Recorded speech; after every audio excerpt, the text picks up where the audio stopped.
anyone that wants to have Alzheimer's? Is that right? No one wants to have Alzheimer's. And Alzheimer's doesn't develop quickly.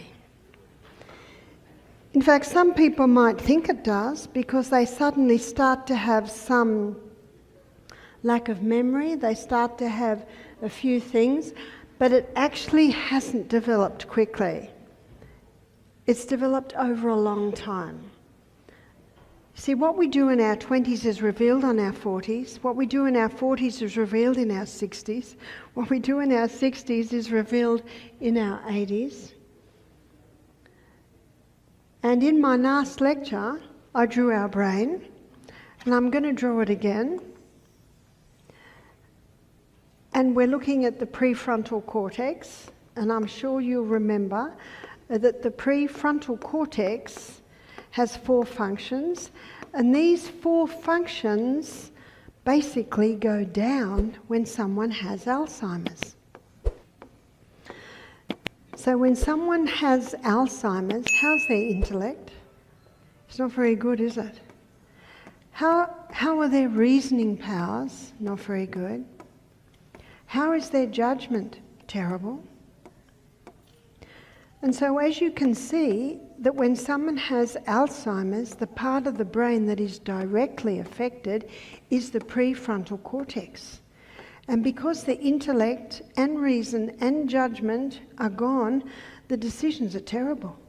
In fact, I have people come to me saying, I woke up in the middle of the night, my wife was gone, I went outside, I saw her walking down the main road with no clothes on. Another man said, I woke up, my wife wasn't there, she's in the next door's yard taking their clothes off the clothesline and putting them on. And strange things, their reason, their intellect and their judgment is not working. So the $1 million question is why? Because Proverbs 26 verse 2 states that the curse causeless shall not come. It's Old English. It basically means no problem, no depression, no Alzheimer's, no dementia happens without a cause. There is always a cause. And in the little book, The Ministry of Healing, I love that formula. She says in the case of sickness, the cause should be ascertained. This is on the 2nd page in the chapter, The Physician, the Educator. Cause should be ascertained. So how do you ascertain the cause? There's one way to ascertain the cause, and that is the history. The history. And we are what we are because of our history. Alzheimer's disease is a condition that devastates individuals and families, often viewed as an inevitable consequence of aging. However, Barbara O'Neill highlights that while Alzheimer's predominantly affects older adults, younger people are also increasingly at risk. This alarming trend is largely due to modern lifestyle choices and environmental factors. The disease, characterized by progressive memory loss, cognitive impairment, and behavioral changes, is commonly attributed to genetic predisposition and biological factors, such as amyloid plaques and tau tangles in the brain. Understanding Alzheimer's requires examining not only its symptoms, but also the deeper causes that can often be prevented or mitigated. Memory loss, difficulty completing everyday tasks, confusion and challenges with reasoning are common indicators. But the root of the problem often lies in chronic inflammation and damage to the brain's communication systems. Barbara O'Neill insists that while genes may play a role, they are not the primary determinants of this disease. A critical factor in the development of Alzheimer's is diet. The modern diet, dominated by processed foods, refined sugars, and unhealthy fats, is a primary driver of brain inflammation. High sugar intake leads to insulin resistance, impairing the brain's ability to process glucose efficiently. This condition, often referred to as type 3 diabetes, is directly linked to cognitive decline. Processed oils and trans fats further exacerbate the problem by reducing the brain's plasticity, which is vital for learning and memory. Additionally, the lack of essential nutrients like magnesium, zinc, omega-3 fatty acids, and B vitamins impedes the brain's ability to repair itself and clear out toxins. To counter these effects, Barbara O'Neill advocates for a diet rich in whole foods, healthy fats, and antioxidants. So you have a clear look at the exposure to chemicals. So we're going to flip backwards and forwards here.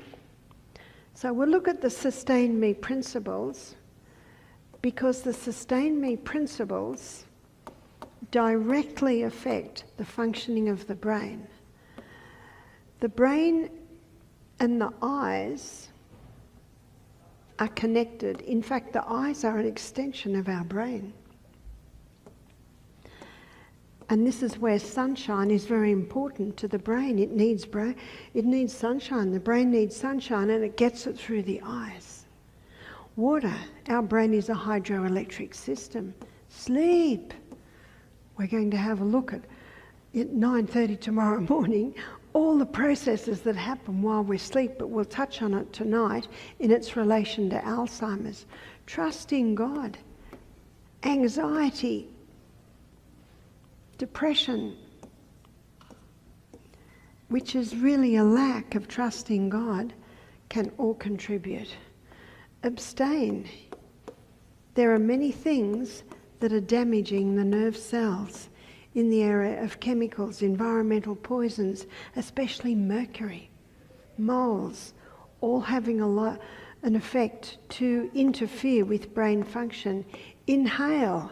We looked at the importance of inhaling through our nose. Nose purifies the air, humidifies the air, warms the air. Mouth does not do that. When we breathe through our nose, we're getting more oxygen in the brain. Nutrition. Our brain needs peak nutrition because we need to supply the building materials of the brain. We need to supply the building materials of the neurotransmitters. We need to supply the fats that keep the cells supple and protect the myelin sheath, as we touched on in our last lecture. Moderation in all the good things. Some things can be great, but if you overdo them, they can be harmful. Yes, we need to eat, but when you overload the stomach can't digest it all, and it fogs the brain. Exercise increases the circulation of the blood to the brain. So when we look at history, we use this as our guideline. And often we target that little area, abstain. Has the person been exposed to anything that could damage the brain cells? Environmental poisons, toxic poisons, heavy metals. Are there mercury fillings in the mouth? So you investigate. And it's the history that will give you an idea. Mental health plays a significant role in brain health.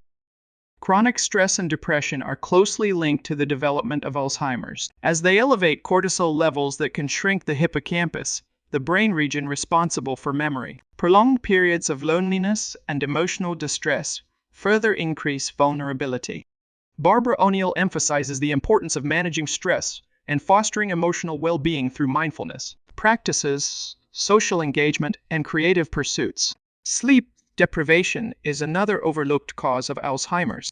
During deep sleep, the brain engages in a vital detoxification process, clearing harmful waste products like beta-amyloid that can otherwise accumulate and damage brain cells. Chronic sleep deprivation disrupts this process, leading to the buildup of toxins and impairing cognitive functions. Barbara O'Neill advises maintaining consistent sleep routines and creating an environment conducive to rest, such as a dark, quiet, and cool bedroom, to enhance brain detoxification and memory consolidation.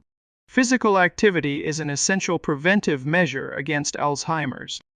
Exercise boosts brain function by increasing blood flow, which delivers oxygen and nutrients critical for brain health. It also stimulates the release of brain-derived neurotrophic factor, which supports neuron growth and survival. Regular physical activity reduces stress, improves mood, and enhances overall cognitive resilience. Preventing Alzheimer's requires a multifaceted approach.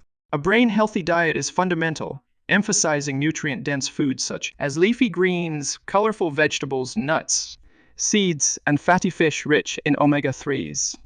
Eliminating refined sugars, processed foods, and trans fats is crucial, as is incorporating brain-boosting herbs like turmeric, rosemary, and ginkgo biloba. Beyond diet, mental health must be prioritized through meaningful social connections, stress management techniques, and activities that promote joy and purpose.